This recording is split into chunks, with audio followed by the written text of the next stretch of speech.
My hands were trembling as I opened the letters with the DNA tests. After printing them out, I couldn't believe what I saw. The truth was harsh. All of my children had 0% of my paternity. The room spun around me as I clutched the papers, my heart sinking into an abyss I never knew existed. My breaths came in short, rapid gasps, a silent scream echoing within the confines of my mind. How could this be? I whispered to the empty room, the words tasting like bile. I had sought out the DNA test to settle an old family dispute, never to unearth a secret that would shatter my world. My husband, Ethan, walked in, his smile faltering as he caught sight of my pale face. "What's wrong, babe?" he asked, concern lacing his tone. I could barely form the words, but I managed. "The kids, they're not mine." Confusion clouded his features before a laugh escaped him, thinking it a poor joke. But the silence that followed, the way my eyes didn't mirror his amusement, wiped that smile off his face. "What do you mean?" "That's impossible," he said, his voice a mix of disbelief and fear. I handed him the papers, my hands still shaking. He scanned them quickly, then again, as if hoping the words would change. But they didn't. The room filled with a heavy silence, the kind that suffocates. Ethan looked at me, his eyes searching for an answer we both knew wasn't there. I need to think," I stammered, rushing out of the room. My mind raced with questions without answers, a turmoil that seemed to have no end. How? Why? Who? The betrayal felt like a physical wound, a constant reminder of the deception that had defined my life without my knowledge. I had loved and raised those children with all I was, and yet the fundamental truth of our connection was a lie. I retaliated fully for such humiliation. Not in the way you might think, with anger and vengeance. No, my response was calculated, born from a need to find the truth and reclaim my life. I embarked on a journey, one that would lead me down paths I never anticipated, meeting people who would change my life in ways I couldn't have imagined. And so my quest for answers began. Not just for me, but for my children who deserved the truth, no matter how harsh it might be. The road ahead was uncertain, fraught with challenges and revelations I might not be ready for. But one thing was clear. I would stop at nothing to uncover the reality hidden from us, to piece together the puzzle of our lives. And perhaps, in the midst of the chaos and pain, find a new beginning. The world seemed to blur past me as I drove, my destination clear but my thoughts a tangled mess. Ethan had offered to come, but I needed to do this alone. The first stop was the geneticist's office, the very place where the Pandora's box of my life was flung open. Dr. Lillian Hart greeted me with a mixture of professionalism and sympathy. "I can't imagine how you must be feeling," she said, guiding me to a seat. "I need answers, Dr. Hart. How could this happen? Is there any chance the tests were wrong?" My voice was steadier than I felt. She sighed, a gesture of someone who'd had to deliver bad news too often. "The tests are highly accurate. But I understand your need for clarity. Let's redo the tests. I'll personally oversee everything this time." Gratitude washed over me, mingled with a sliver of hope. Perhaps there was a mistake. Yet, deep down, I knew it was a faint hope. Days passed, a heavy silence hanging between Ethan and me. We were both lost in our thoughts, afraid of voicing the questions that haunted us. Then the call came.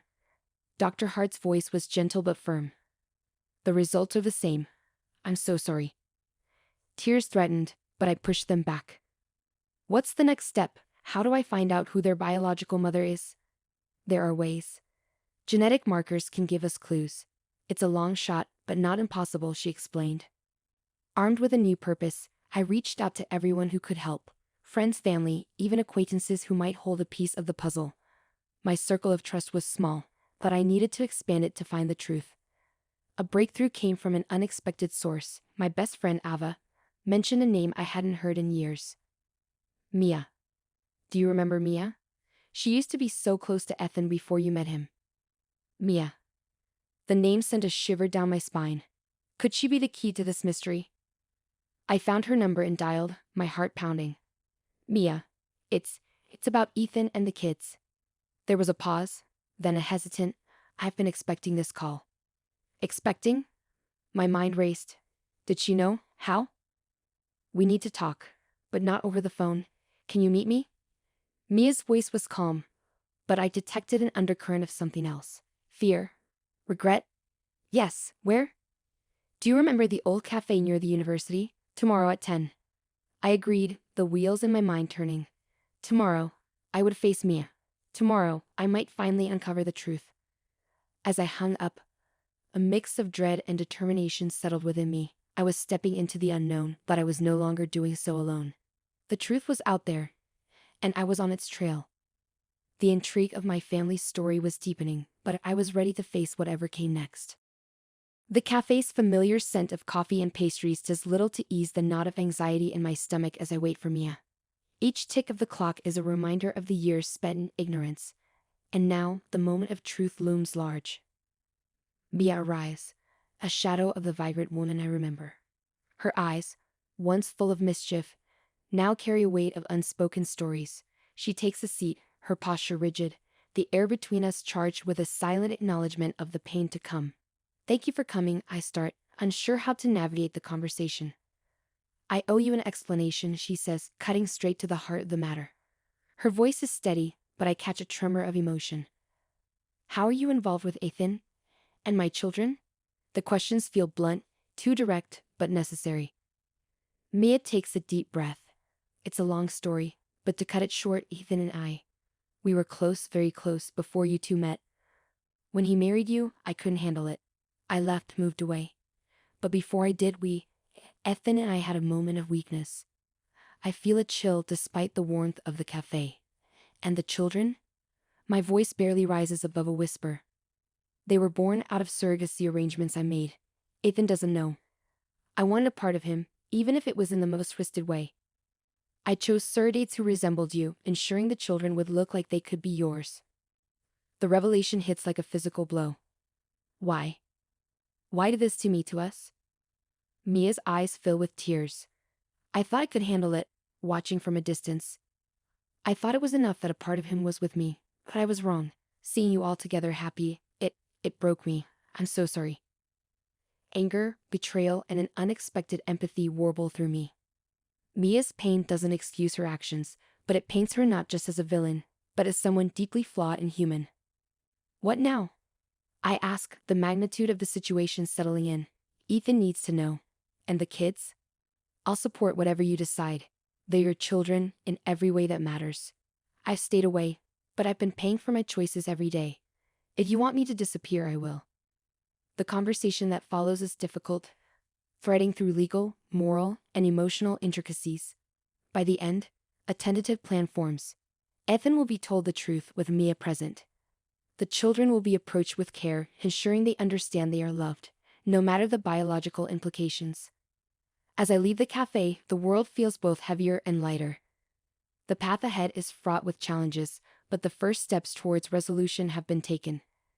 The intrigue of our lives has twisted again, revealing that family is more than biology. It's a bond forged in love, choice, and forgiveness. The weeks following my meeting with Mia were a whirlwind of emotions and decisions. Ethan was devastated by the revelation, his sense of betrayal palpable. Yet, amidst the turmoil, a resilience within our family began to emerge. The children, though confused at first, showed a maturity that belied their years. Our family was evolving, not breaking. One evening, as Ethan and I sat in the quiet aftermath of another long discussion, a knock came at the door. It was Dr. Hart, with an unexpected guest in tow, a geneticist she introduced as Dr. Erin Levine. I hope you don't mind us dropping by unannounced, Dr. Hart began, a seriousness in her tone. But we've uncovered something that couldn't wait. Ethan and I exchanged puzzled looks. What's going on? I'd asked. Dr. Levine took a deep breath. We ran additional tests on the DNA samples you provided, including a deeper analysis into the genetic makeup. It's unprecedented. My heart raced. What do you mean? It appears there was a lab error with the original tests. But that's not the only thing. The additional tests revealed anomalies in the children's DNA. Anomalies that suggest they might not be entirely human. The room went silent, the weight of his words pressing down on us. Ethan finally broke the silence. Not entirely human. Are you saying? Dr. Levine nodded. Yes, it seems there are genetic markers present that we've never seen before. Markers that suggest an extraterrestrial origin. The revelation was so absurd, so beyond the realm of possibility, that a nervous laugh bubbled up from my throat. But the solemn faces around me stopped it short. But how? Ethan managed to ask. How is this even possible? That's where the mystery deepens, Dr. Hart said. We can only theorize, but it's possible that Mia unknowingly selected surrogates who weren't entirely of this world. The absurdity of the situation clashed with the sincerity and professionalism of Dr. Hart and Dr. Levine, leaving Ethan and me in a state of shocked silence. In the days that followed, our lives became a bizarre blend of normalcy and the utterly fantastic. News of our discovery spread, drawing attention from scientists and government officials, all eager to understand the implications of our children's heritage. Yet, amidst the chaos, a profound realization settled over me. These revelations, as startling as they were, changed nothing about how Ethan and I felt about our children. They were ours, no matter their origin. Our love for them transcended genetics, transcended even the bounds of Earth itself. As we stood together, watching our children play in the backyard, their laughter a sweet melody against the backdrop of a world that had suddenly grown much larger, I knew we were on the brink of a new journey. A journey not just as a family, but as part of a greater cosmic community. Our story had taken the most unexpected turn, but as I looked into Ethan's eyes, I saw the same determination that had seen us through the darkest times. Together, we would navigate this new reality, protecting and loving our children with all the fierceness of any parent. And in that moment, I realized that the true intrigue of our story wasn't in the shocking twists or the secrets unveiled. It was in the power of love to unite, to transcend, and to boldly face the unknown together.